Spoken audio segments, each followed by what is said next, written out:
Oscillation എന്ന ചാപ്റ്ററിലെ ഒരു video നമ്മളിപ്പോൾ കണ്ടു കഴിഞ്ഞു. ആ ടോപ്പിക്ക് നമ്മൾ പഠിച്ചു. അതായത് എന്താണ് സിമ്പിൾ ഹാർമോണിക് മോഷൻ, ഒരു സിമ്പിൾ ഹാർമോണിക് മോഷൻ്റെ ഡിസ്പ്ലേസ്മെൻറ്റും വെലോസിറ്റിയും അതുപോലെ ആക്സിലറേഷനും അതിൻ്റെ ഇക്വേഷൻ എന്താണ്, അത് ഗ്രാഫിക്കലി എങ്ങനെ റെപ്രസെൻ്റ് ചെയ്യാമെന്നൊക്കെ കഴിഞ്ഞ വീഡിയോയിൽ നമ്മൾ പഠിച്ചു. കാണാത്തവർ ഡിസ്ക്രിപ്ഷനിൽ ഉള്ള വീഡിയോ ലിങ്ക് ഉപയോഗിച്ചിട്ട് അത് കാണണം. അത് കണ്ടു കഴിഞ്ഞാൽ ഈ പാർട്ട് വളരെ ഈസി ആയിട്ട് മനസ്സിലാവും. അപ്പം നമ്മൾ ഈ വീഡിയോയിൽ ചർച്ച ചെയ്യാൻ പോകുന്നത് force law of simple harmonic motion. ഇതാണ് ഒരു സ്പ്രിങ്ങിൻ്റെ സിമ്പിൾ ഹാർമോണിക് മോഷൻ. അപ്പോൾ ഈ ഒബ്ജക്റ്റ് എങ്ങോട്ടാണോ മൂവ് ചെയ്യുന്നത് അതിന് ഓപ്പോസിറ്റ് ആയിട്ട് ഈ സ്പ്രിങ്ങിൽ ഒരു റീസ്റ്റോറിംഗ് ഫോഴ്സ് ഉണ്ടാവുന്നു. നമ്മൾ chapter number 6 work energy and പവറിൽ പഠിച്ചിട്ടുണ്ട്. അപ്പോൾ നമുക്ക് എഴുതി വെക്കാം. The force law for a simple harmonic motion is Hooke's law. അപ്പോൾ ഈ ഒരു ഡയഗ്രാം ശ്രദ്ധിച്ചു നോക്കൂ. ഒരു സ്പ്രിങ്ങിൻ്റെ അറ്റത്ത് മാസ് അറ്റാച്ച് ചെയ്തിട്ടുണ്ട്. അപ്പോൾ അതിങ്ങനെ സിമ്പിൾ ഹാർമോണിക് മോഷൻ എക്സിക്യൂട്ട് ചെയ്യാണ്. ഇതാണ് അതിൻ്റെ മീൻ പൊസിഷൻ x0 അല്ലെങ്കിൽ x=0. ഡിസ്പ്ലേസ്മെന്റ് ഇല്ലാത്ത ഈ സ്പ്രിങ് റെസ്റ്റിൽ വരികയാണെങ്കിൽ അത് വരുന്നത് ഇവിടെ ആയിരിക്കും. അപ്പോൾ നമുക്ക് ഹൂക്സ് ലോ മാത്തമാറ്റിക്കലി എഴുതാം. F is directly proportional to displacement. അത് ഓപ്പോസിറ്റ് ആയിരിക്കില്ല. ഡിസ്പ്ലേസ്മെന്റ് എങ്ങോട്ടാണോ അതിന് ഓപ്പോസിറ്റ് ആയിരിക്കും ഈ ഫോഴ്സ്, റീസ്റ്റോറിംഗ് ഫോഴ്സ് ഉണ്ടാവുക. അതുകൊണ്ട് F is equal to -kx. ഇവിടെ എന്താണ് കെ എന്ന് പറയുമ്പോൾ സ്പ്രിംഗ് കോൺസ്റ്റന്റ് ആണ്. സ്പ്രിംഗ് കോൺസ്റ്റന്റിന്റെ ഈ കെ അറിയാമെങ്കിൽ നമുക്കുള്ള ഗുണം എന്താണ്? നിങ്ങൾ ആ ചാപ്റ്റർ നമ്പർ 6 ഓൾറെഡി പഠിച്ചിട്ടുണ്ടെങ്കിൽ ഒന്നും കൂടി എഴുതി വെച്ചോളൂ. A stiff spring has large K and A smooth spring has small K. അതായത് സ്പ്രിംഗ് കോൺസ്റ്റന്റിന്റെ ഈ വാല്യൂ നോക്കി നമുക്ക് ആ സ്പ്രിംഗ് കഠിന സ്പ്രിംഗ് ആണോ അഥവാ സ്റ്റിഫ് ആയിട്ടുള്ള സ്പ്രിംഗ് ആണോ അല്ലെങ്കിൽ വളരെ സ്മൂത്ത് ആയിട്ടുള്ള സ്പ്രിംഗ് ആണോ എന്ന് പറയാം. എങ്ങനെയാണ്? കെ കൂടുതലാണെങ്കിൽ അതിൻ്റെ അർത്ഥം സ്റ്റിഫ് സ്പ്രിംഗ് ആണ് അതെന്നാണ്. കെ കുറവാണെങ്കിൽ അതിൻ്റെ അർത്ഥം അത് സ്മൂത്ത് സ്പ്രിംഗ് ആണെന്നാണ്. ഇവിടെ ഒരു എക്സ്ട്രാ നോളജ് നിങ്ങൾ ഓർത്ത് വെക്കേണ്ടത്, ഓൾറെഡി നമ്മൾ എഴുതി F is equal to -kx എന്നല്ലേ. അപ്പോൾ കഴിഞ്ഞ വീഡിയോയിൽ നമ്മൾ പറഞ്ഞിട്ടുണ്ടായിരുന്നു ഒരു സ്പ്രിങ്ങിൻ്റെ ആക്സിലറേഷൻ അല്ലെങ്കിൽ ഒരു സിമ്പിൾ ഹാർമോണിക് മോഷൻ്റെ ആക്സിലറേഷൻ എപ്പോഴും -ω²x എന്ന ഫോമിലായിരിക്കണമെന്ന് അല്ലേ. എന്ന് വെച്ചാൽ ഇവിടെ എഫിന് പകരം ബൈ ന്യൂട്ടൺസ് സെക്കൻഡ് ലോ നമുക്ക് എഴുതാം എഫ് ഇസിക്കൽ ടു ma ആണല്ലോ. അപ്പോൾ ഈ ഇക്വേഷനിൽ ma is equal to -kx എന്ന് എഴുതാം. നേരത്തെ പറഞ്ഞ പോലെ ഈ എക്ക് പകരം ω²x ഇവിടെ സബ്സ്റ്റിറ്റ്യൂട്ട് ചെയ്താൽ എന്ത് കിട്ടും? m ഓൾറെഡി അവിടെ ഉണ്ടാകും. എക്ക് പകരം നമ്മൾ -ω²x ഈസ് ഈക്വൽ ടു ഈ -kx ഇവിടെ ഉണ്ടാവും. സിമ്പിൾ ആയിട്ടുള്ളൊരു സ്റ്റെപ്പാണ്. ഈ മൈനസും അതുപോലെ ഈ മൈനസും ക്യാൻസൽ ആവും. അതുപോലെ ഈ എക്സും ഈ എക്സും ക്യാൻസൽ ആവും. അപ്പോൾ നമുക്ക് വളരെ ഇൻട്രസ്റ്റിംഗ് ആയിട്ടുള്ള ഒരു ഇമ്പോർട്ടൻ്റ് ആയിട്ടുള്ള റിസൾട്ടാണ് ഇവിടെ കിട്ടുന്നത്.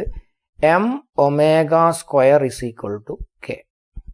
ഇത് നിങ്ങൾ തീർച്ചയായും വളരെ ഇമ്പോർട്ടൻ്റ് മാർക്ക് ചെയ്ത് അവിടെ എഴുതി വെക്കുന്നത് നല്ലൊരു ബേസിക് നോളജ് ആണ്. ഓർ ഇതിനെ നമുക്ക് എങ്ങനെയും എഴുതാം.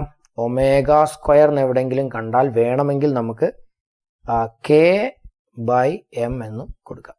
അപ്പോൾ m⍵² is equal to k എന്നോ അല്ലെങ്കിൽ ω² ഈസ് ഈക്വൽ ടു k/m എന്നോ നമുക്ക് കൊടുക്കാം. ഇത് force law for simple harmonic motion, അതായത് ഹൂക്സ് ലോയിൽ നിന്ന് നമുക്ക് കിട്ടുന്ന ഒരു ഔട്ട്പുട്ടാണ്.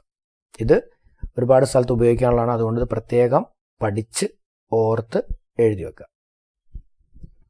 അടുത്ത സൈഡ് ഹെഡിങ് എഴുതി വെക്കുക, equation for simple harmonic motion.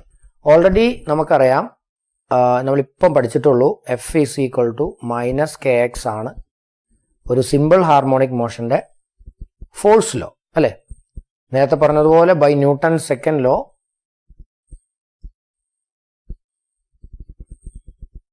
നമുക്ക് എഴുതാം F is equal to ma. ഈ ഫോഴ്സിനെ നമ്മൾ ഈ ഇക്വേഷനിൽ കൊടുത്തു കഴിഞ്ഞാൽ നമുക്ക് കിട്ടും ma is equal to -kx. ഈ എമ്മിനെ ഇങ്ങോട്ട് കൊണ്ടുവന്നു കഴിഞ്ഞാൽ നമുക്ക് എന്ത് കിട്ടും? a is equal to -k/m × x. Next സ്റ്റെപ്പിലേക്ക് ഒരു ബേസിക് പറയാം. Velocity is equal to displacement by time അല്ലെങ്കിൽ rate of change of displacement ആണ് നമുക്കറിയാം അല്ലേ. അതേപോലെ ആക്സിലറേഷൻ എന്ന് പറഞ്ഞു കഴിഞ്ഞാൽ എന്താണ്? Rate of change of velocity ആണ്. ഇതും നമുക്കറിയാം അല്ലേ. ഇനി ഈ ആക്സിലറേഷനെ ഡി ബൈ ഡി ടി, അതായത് ഈ റേറ്റ് ഓഫ് ചേഞ്ച് വെച്ചിട്ട് ഈ വെലോസിറ്റിക്ക് പകരം നമ്മൾ D X by D T കൊടുത്താൽ എന്താ കിട്ടുക? D X by D T നമ്മൾ വെലോസിറ്റിക്ക് പകരം സബ്സ്റ്റിറ്റ്യൂട്ട് ചെയ്ത് കഴിഞ്ഞാൽ ഡി ഇൻറ്റു ഡി എന്ന് പറയുമ്പോൾ അത് ഡി സ്ക്വയർ ആണ്. X by D t into d t എന്താണ്? D T square. അപ്പൊ ആക്സിലറേഷനെ നമുക്ക് എന്തും എഴുതാം. ഡിസ്പ്ലേസ്മെന്റിനെ 2 തവണ ഡിഫറൻഷിയേറ്റ് ചെയ്താൽ എന്ന പോലെ. ഒരു തവണ ഡിഫറൻഷിയേറ്റ് ചെയ്യുമ്പം ഡിസ്പ്ലേസ്മെന്റിനെ ഒരു തവണ ഡിഫറൻഷിയേറ്റ് ചെയ്യുമ്പോൾ നമുക്ക് വെലോസിറ്റി കിട്ടും. ഒരു തവണയും കൂടി ഡിഫറൻഷിയേറ്റ് ചെയ്യുമ്പോൾ ആക്സിലറേഷൻ കിട്ടും. ആ ആക്സിലറേഷൻ നമുക്ക് എഴുതാം A is equal to D square X by D T square. Clear? ഇതിവിടെ സബ്സ്റ്റിറ്റ്യൂട്ട് ചെയ്ത് കഴിഞ്ഞാൽ നമുക്ക് ഈ എക്ക് പകരം നമുക്ക് എന്ത് എഴുതാം? D square X by D T square is equal to minus k by m into x. ആ ഇക്വേഷൻ ഒന്നും കൂടി എഴുതി കഴിഞ്ഞാൽ D square X by D T square is equal to minus K by M into X അല്ലെ. ഈ minus K by M എക്സിന് ഇപ്പുറത്തേക്ക് കൊണ്ടുപോയാൽ എന്താ കിട്ടുക? D square X by D T square is equal plus, കാരണം ഈ മൈനസ് അപ്പുറത്തേക്ക് പോകുമ്പോൾ plus K by M into X is equal to 0 എന്ന് കിട്ടില്ലേ? സൂക്ഷിച്ചു നോക്കൂ. ഈ കെ ബൈ എം എന്താണ്? തൊട്ട് മുമ്പേ നമ്മൾ പറഞ്ഞു ഒമേഗ സ്ക്വയർ ആണ് എന്ത്? കെ ബൈ എം അല്ലെ. നമുക്കിവിടെ എന്ത് കൊടുക്കാം? D square X by D T square plus omega square X is equal to 0. This is the differential equation of simple harmonic motion. എഴുതി വെക്കുക. This is the differential equation for simple harmonic motion. ഈ ഇക്വേഷനെ solve ചെയ്താൽ എന്താ കിട്ടുക എന്നറിയാം നിങ്ങൾക്ക്?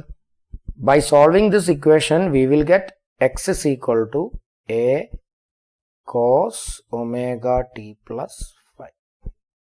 ഇതാണ് ഈ ഡിഫറൻഷ്യൽ ഇക്വേഷൻ. നമ്മൾ ഡിഫറൻഷ്യൽ മെത്തേഡ് ഉപയോഗിച്ച് സോൾവ് ചെയ്താൽ നമുക്ക് കിട്ടുന്ന സൊല്യൂഷൻ. അടുത്ത വീഡിയോയിൽ നമ്മൾ ഡിസ്കസ് ചെയ്യാൻ പോകുന്നത് energy of simple harmonic motion.